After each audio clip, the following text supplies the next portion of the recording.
Hey guys, it's RobJ here, and in today's video I'm going to be helping a fellow ant enthusiast pick out his first ants and get a perfect setup and shopping list for his first Formicaria.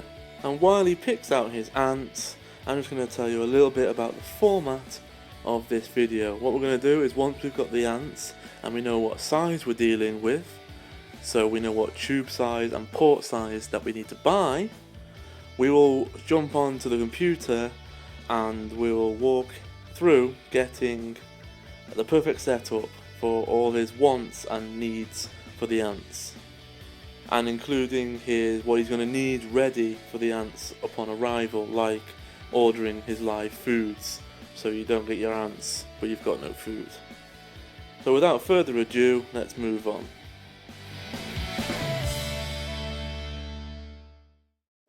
Okay, so now you've decided on your ants, and they're a 13mm ant. What were you thinking for nesting medium, in reference to a white tongue nest or acrylic? I was definitely thinking about going down the road of the acrylic ones, to be fair. Okay, sure. Well, that rules out all these then. So in the range of acrylic, how many ants were you thinking of getting as a starter? Well, I was looking at the website and it looked like I could get 6 to 10, so I was going to get that one. Right, so for that many ants, we're going to have to start looking at the entry-level nest, but size 2. So instead of a single chamber, we've got 2 chambers, and be sure to get it in 13mm so the ports are thick enough. And these are of course the sawtooth designs that I was showing you before. Yeah, that sounds about right, because you were showing me the sawtooth connectors before, and that's where you can connect 2 nests together, isn't it? Yeah, that's the one where you can do the 2 nests. It's less relevant in the early stages, but in the future having the sawtooth nest really will come in as an advantage, as, like you said, 2 nests together once they outgrow it.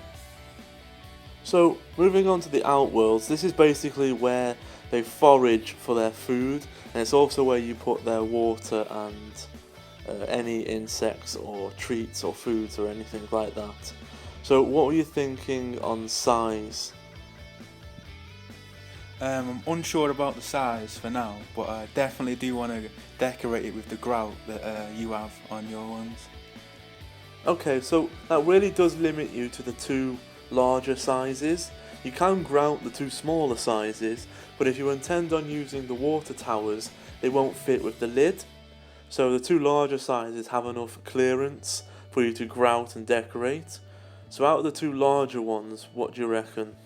Well, with me having the big species, I might as well get the biggest Outworld, so you know, there's a lot of room for them to walk around in and stuff. Okay then, so let's go for the 28 by 16 by 10, and let's make sure we grab that in 13mm. That's essentially the size of the port and tubes that they use to get around between the nest. Right, so we've added that to the shopping cart. Let me just add the nest that we were getting, so get this as well in 13mm. So now we're moving on to the accessories, and as you were just mentioning that you want to do a grout Outworld, you can either get your own grout or you can order it at the same time. So we'll grab some grout for the decoration kit, and there's a choice here between light and dark. For your species you'll want to go light, so we'll just grab the light one. Now here's the arena decoration kit. I love these, I swear by them, and these can come in light or dark kits. Which one would you prefer? I'm definitely going to go for the one with the grey slate, because that looks really cool, to be honest with you. Okay then, let's grab the one with the grey slate, and that's the dark kit. You do know that comes with black sand, but if you're going to be using a lot of the slate as the floor coverage, it doesn't really matter. Right, okay, what's next? Let me think. Oh yeah, well, it's an Asian Campanosis species, so you're going to need to heat the Outworld, but mostly the nest. There's 2 sizes, you've got the 5 watt and then you've got the 10 watt. The 5 watt is more for the nest and a little bit of the Outworld. I would recommend to just go for that, just as a starter idea. You're going to need a feeding bowl.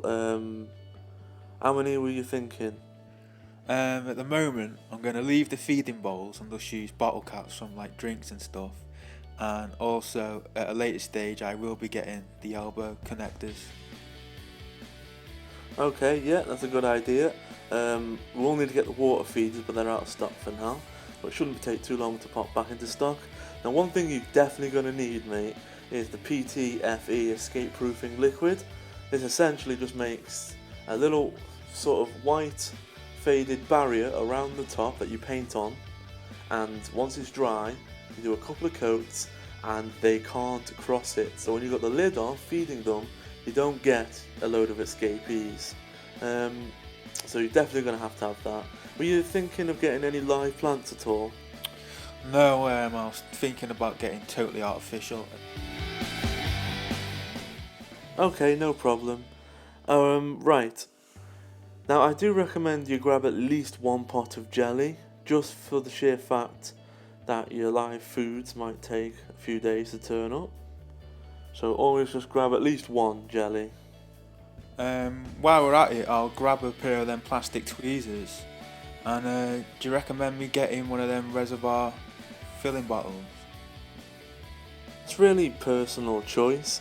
You can get one and they are quite handy, but the nest will come with a few small pipettes that will do the job perfectly, so there is no need to get the Reservoir filling bottle right away. One thing that I will recommend that you'll need, especially with an Asian species that you need to maintain a certain temperature with, is you're going to need the temperature gauge that I've just dropped into the basket for you now. One other thing, the tubing between the nests. Now sometimes you do get a small length of tubing, but while you're at it, you might as well just grab yourself some tubing, so you'll need that in 13 to match your size requirements as well. And that's pretty much everything that you're going to need for your ants, apart from your live foods. And let's see what the total list comes to. So with everything we've got here, comes to $52.91, but be sure to get your 10% off using my code ROBJSANT. Okay mate, so now what we're going to do is we're going to move on to the live foods, and we'll grab some so you've got something to feed your ants upon arrival, because they're going to be hungry. Now pretty much you can have a lot of things. You can got dubial roaches, curlywing flies, fruit flies, crickets are a popular one. There's really a lot to choose from. It all depends on if you're comfortable handling them for the boiling water method, etc. So for your first live foods, did you have anything in specific in mind? Yes, I was looking at them curlywing flies, which I think means that they're flightless, which would probably help me in handling them, wouldn't it? For the most part that is true. They are sort of flightless, but they can jump and not really fly, but get a bit more momentum with their little curled wings. But yes, generally they can't fly away, but you might have to chase the odd one when you open the lid up. Well, thanks very much, Rob, for helping me choose all the stuff that I'm going to need for my first ant colony. That's no problem, mate. It's really been a pleasure, and discovering that there was a fellow subscriber living so close to me was really nice. So nice to have you around and to be able to make this video. If anybody else that's been watching this video would like to ask me some questions, or want me to help you with a shopping list of your own, just drop a comment on what species you were thinking and what shopping list that you're thinking, and I can give it a look over and answer you or whatnot. Anyway guys, thanks for watching, I hope you enjoyed, and I'll catch you next time.